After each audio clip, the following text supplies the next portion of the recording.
आज हमें गच्छ विषय जानिबा हैला। अच्छा गच्छ हमर की कामरे लागे कहले देखे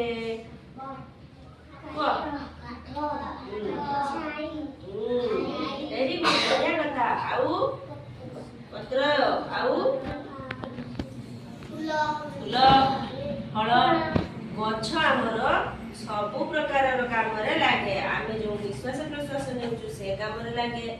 आउ गच्छर पत्र आमे जाळी रूपे व्यवहार करूचे नुई की आउ गच्छर गंडी को कोन करूचे ताकू काटी कबाट झरका ए सब तयारी होची। बंध पट्टा खट हमर टेबल चेयर सब काठर तयारी होची कि नहीं सब जिंस काठर तयारी जाऊ।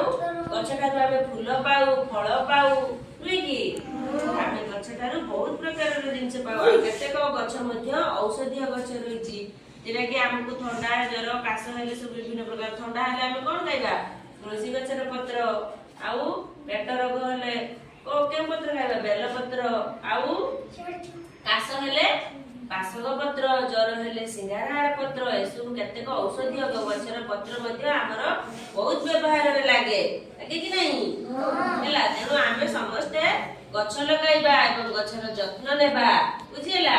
घरे जदि आम बापा माँ घर आगे किसी गछ लगे ताकू आम पत्र छिंडाइबा नहीं आम से गछ को सुरक्षित रखिबा। जदि गाई गोरु छेली खाउथिबे तेनु ताकू आम चारि पाखे बाड़ घेराइबा। आम आखि आगे जदि के छिंडाइ देले पत्र कि छेली गोरु खाइले ताकू आमे घौड़ाई देबा हैला। गछ मूଳରେ पानी देबा नुई की एभଳି सब गछर जत्न नब ना कोन कहू बबलू आ बेसी बदमाशी दुष्ट हबनी बुझिलो। हाँ वेरी गुड गछ विषय जानल तो।